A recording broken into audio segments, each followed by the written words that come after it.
All right, Fuzz Club. Today we're talking about the Awesome Machine and their album from 2000. It's called It's Ugly or Nothing. And the reason this was even on my radar was Ripple is going to put out a reissue of this on vinyl and stuff, part of their Beneath the Desert Floor series that they're starting up.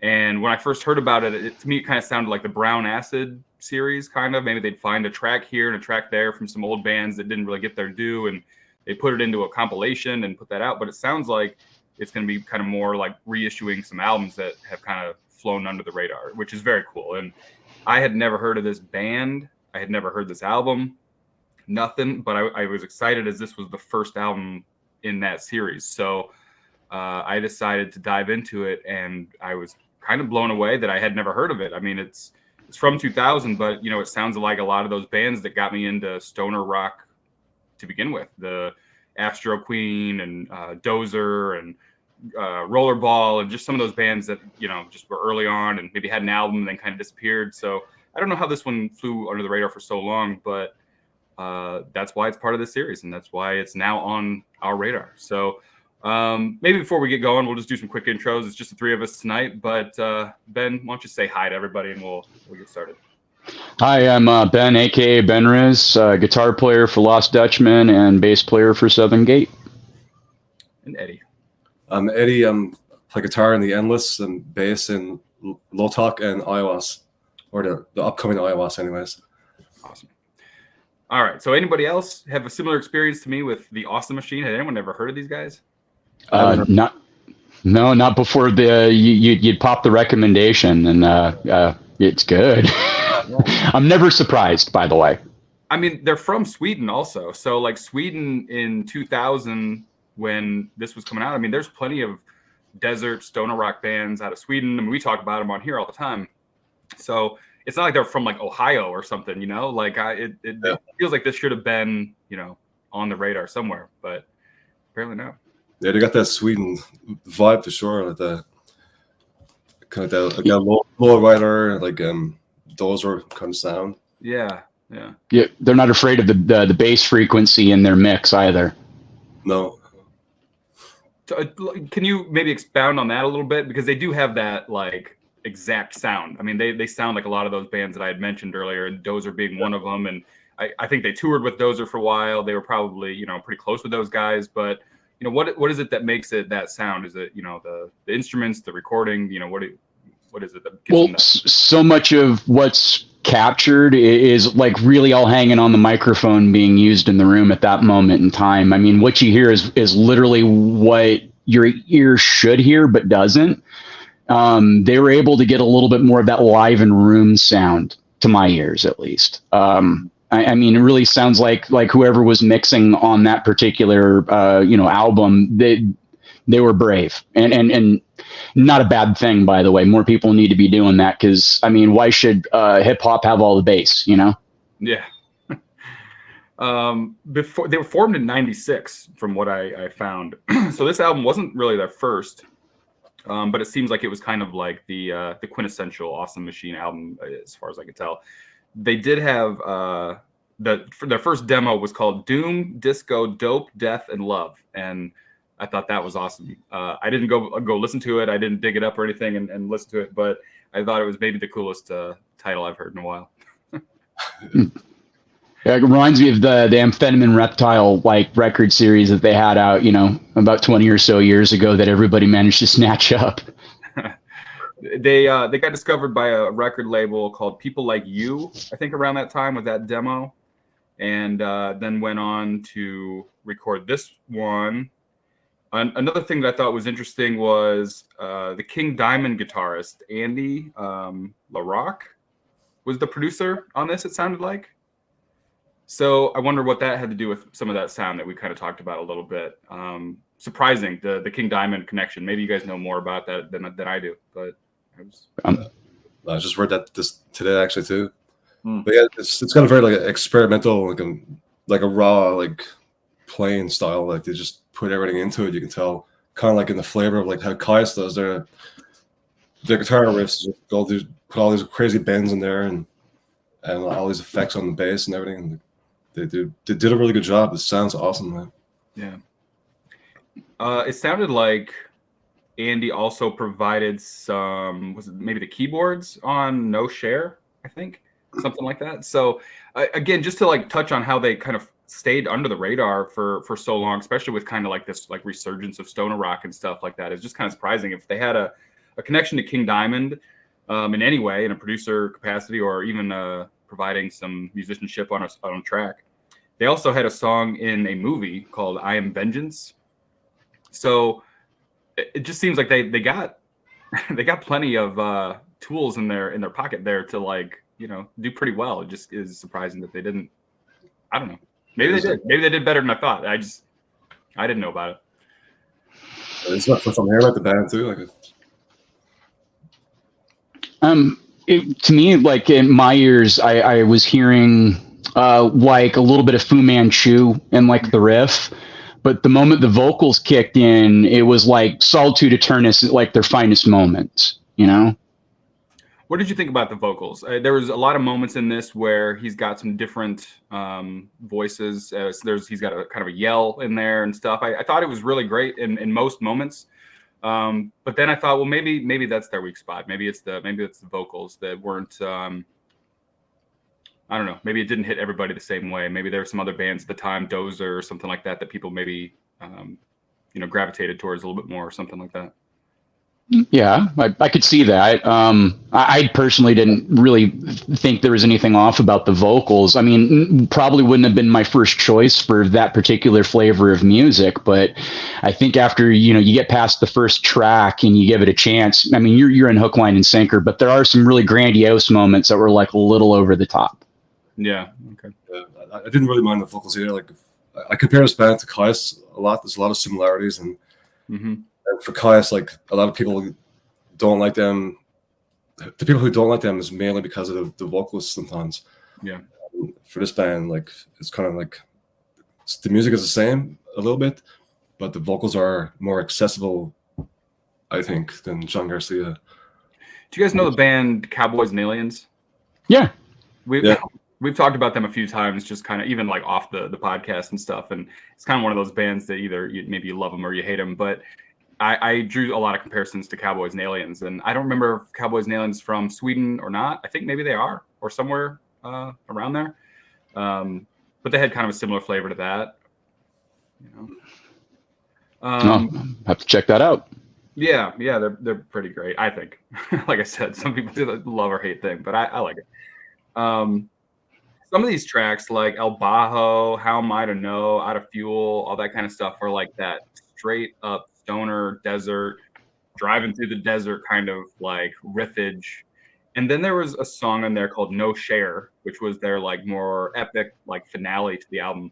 And I wanted to talk about that one a little bit because I thought it was really interesting. It was a departure from a lot of the rest of the album, but in a kind of a great way. Like, it kind of like had a Led Zeppelin vibe to me. It had some keyboards on it.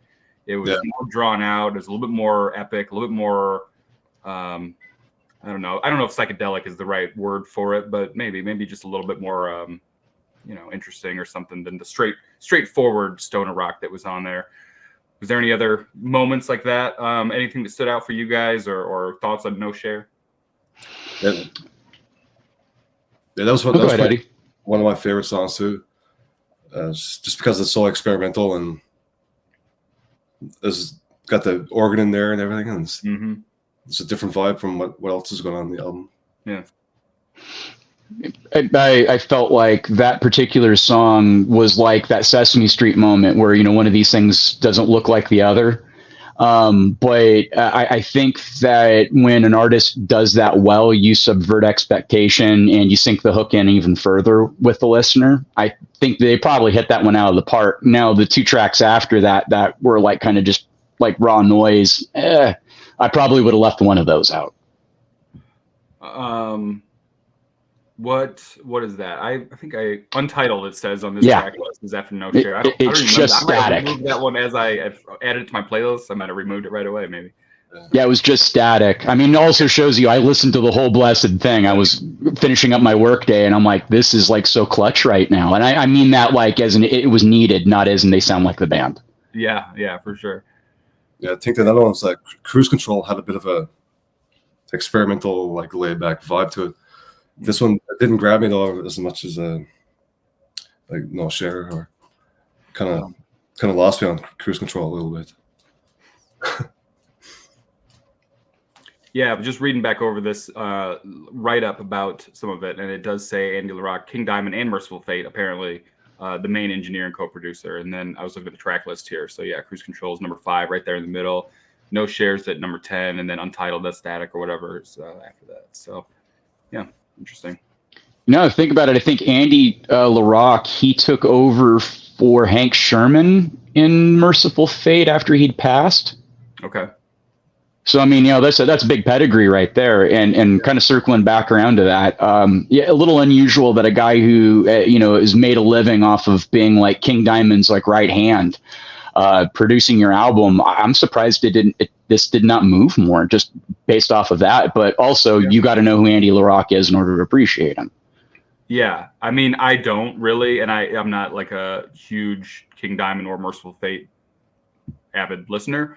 But I mean, obviously, we know the name, even you'd think that even just the name alone was like, well, I mean, this has got to get a little bit more play, but I don't know. I didn't listen to anything else by them. So this was the only album that I listened to by them. Did anybody else check out anything before or after this? Because they had plenty. They've been around. It's not like they disappeared. I mean, they've made music. Yeah, like if you like this one, you'll like the first album, but for different reasons. I don't want to spoil too much for you. Just because like you need to sit down with it. It's great. Wow. Okay. Cool. I haven't heard anything else with this album so far.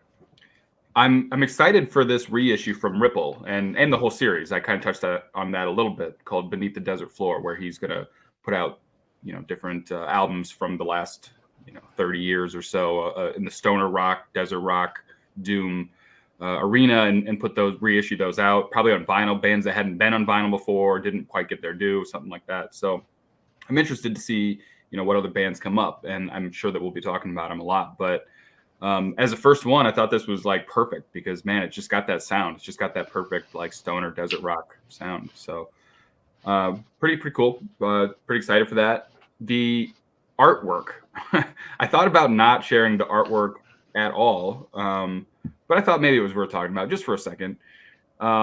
It's funny to me that the album is called It's Ugly or Nothing, because this album cover is a little ugly.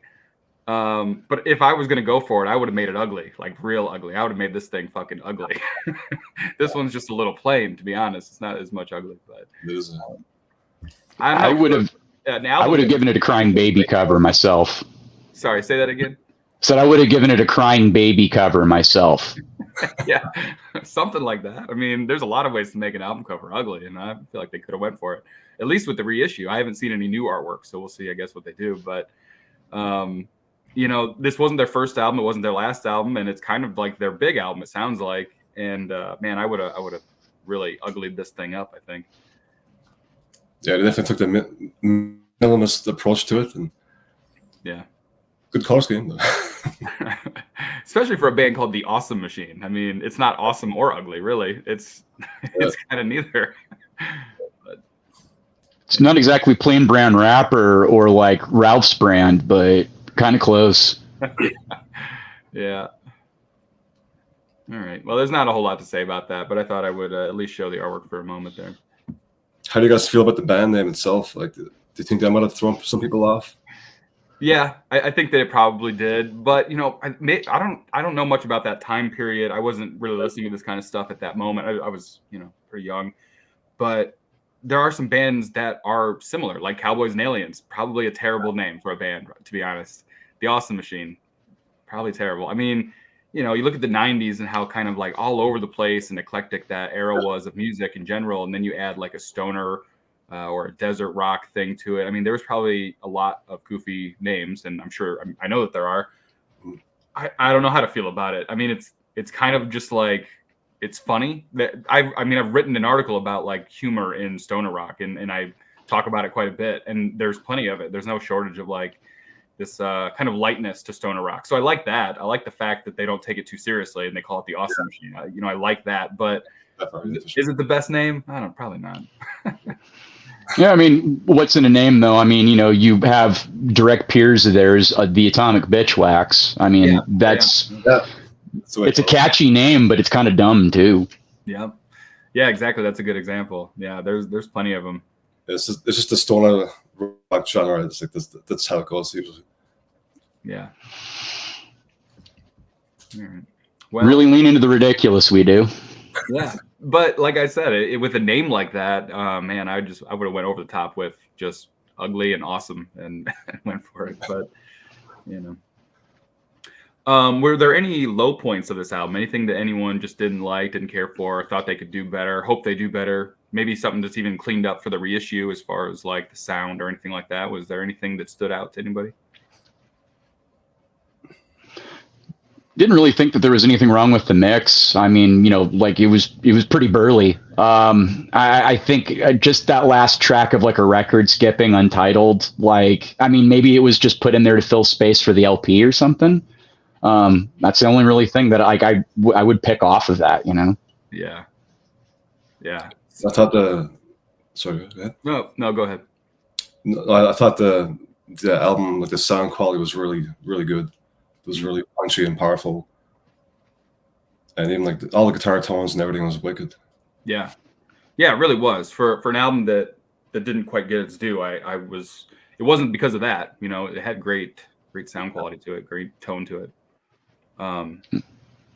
Yeah, back to that Untitled track thing. Like, especially now in like the digital age, it's kind of strange too. Like, because it counts as a full track. It's not like just something that comes after a song, or if it's not like hidden. It's not like a hidden track or anything. You got to like put track number 11, on there, and then you get it on your playlist or whatever you're doing, and you're like, what is this? Yeah, you think something's broken.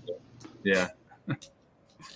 All right. I don't have a whole lot else to say about this one. I recommend it to everybody to go check out, especially if you're into this stoner rock and desert stuff. It's a great album as far as that like early 2000s sound. Like I mentioned, Astro Queen or Cowboys and Aliens or Rollerball or Dozer. Or, I think they went on tour with Karma to Burn maybe for a while, it said. Fans of that kind of stuff, I think, will really dig it. And I'm pretty stoked for it to be reissued and stuff. And I think that it's one that definitely should be unearthed and talked about. So I don't have anything else. You guys got anything else to say about this one? Other than everybody really ought to take a moment, save it on your Spotify or however you stream music, or hey, here's a dangerous thought: go to your local record store and buy a copy. Support somebody's cheeseburger habit, but get it today. I think the pre-order is up for the Ripple release, but I don't think it comes out until like January. So just if anyone's looking for it, which they should be, but I don't think it's quite out yet. But pre-order, I think, is up. Yeah, it's a good album. I definitely recommend it to people who's looking for something like new to listen to with the desert scene. Yeah. All right. With that, we got a short one today. We'll wrap up. Ben, you want to tell everybody what you're up to with Lost Dutchman and everything? Well, slow goings with Dutchman, but we still have our EP on the horizon for April of next year. We're going to do it on Stoner Mardi Gras, so y'all pack your bowls and set your calendars, and we should have you covered as far as the soundtrack. Awesome. Eddy? The only thing that's like on the go right now is The Endless. We just released our first single off our debut album that's coming out January 23rd. And there should be another single out in mid-December. And we got a show coming up February 3rd for the release show. Cool. And we just did an episode of Real or Fuzzed together, Eddy and I, so you can go check out an episode of Real or Fuzzed. It's a good one. It's better than the one with me. Nice. Yeah, that was cool. Alrighty. I think that's it. Everybody go check out The Awesome Machine and It's Ugly or Nothing. And we'll catch you on the next one. All right. See you guys. Later. Y'all, good night.